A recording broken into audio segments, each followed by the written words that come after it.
स्वागत है आप सभी का इस नए लेक्चर में।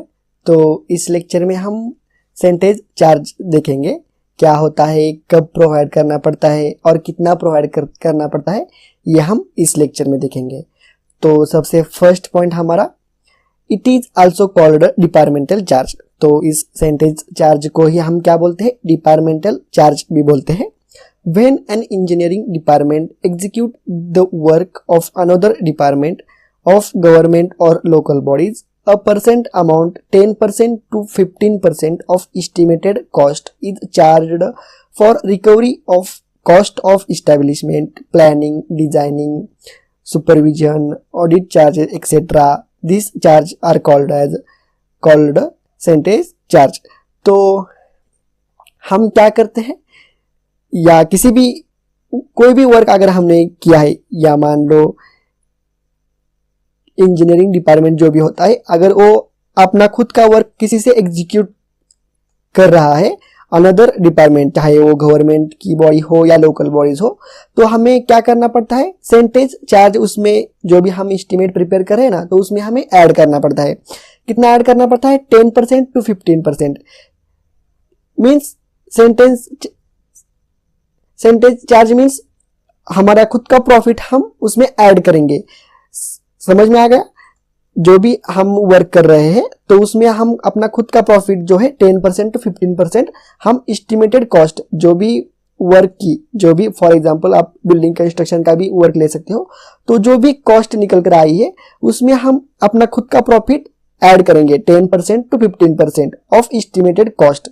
समझ में आ गया? चाहे वो वर्क कोई भी हो, हमारा प्लानिंग का हो, डिजाइनिंग का हो, या सुपरविजन का, या कोई और चार्जेस भी हो जाए। तो समझ में आ गया सेंटेज चार्ज क्या होता है और कितना प्रोवाइड करना पड़ता है। हम अपने खुद के प्रॉफिट के लिए हम ये चार्ज प्रोवाइड करते हैं, हमारा कोई भी वर्क हो जाए।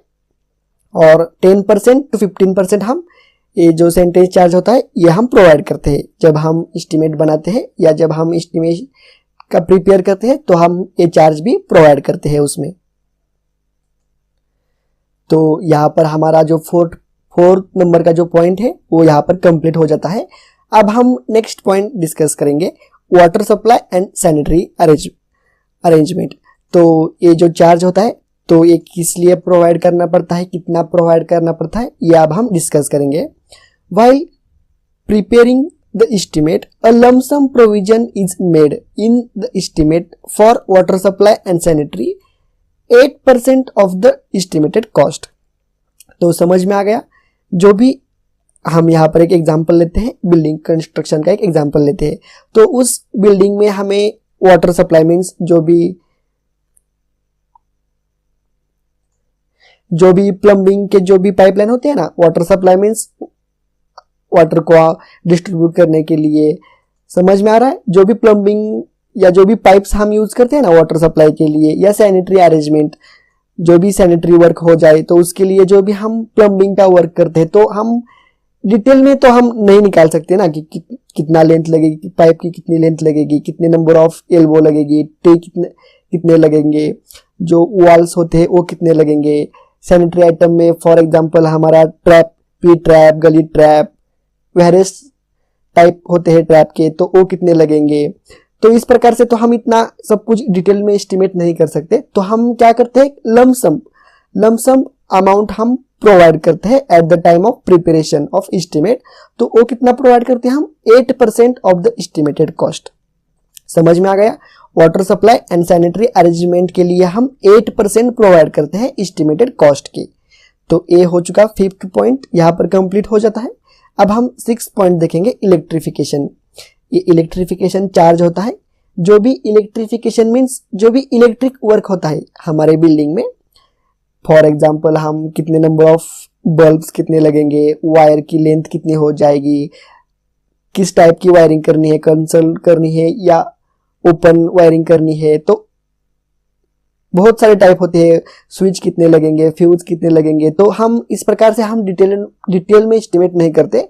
हम क्या करते हैं, इलेक्ट्रिफिकेशन के लिए तो उसमें सब कुछ आ गया, जो भी इलेक्ट्रिक वर्क से रिलेटेड जो भी जितनी सारी भी क्वांटिटी है, उतनी जो भी कॉस्ट हो जाएगी ना उसकी, तो वो सब कुछ इलेक्ट्रिफिकेशन में आ जाएगा।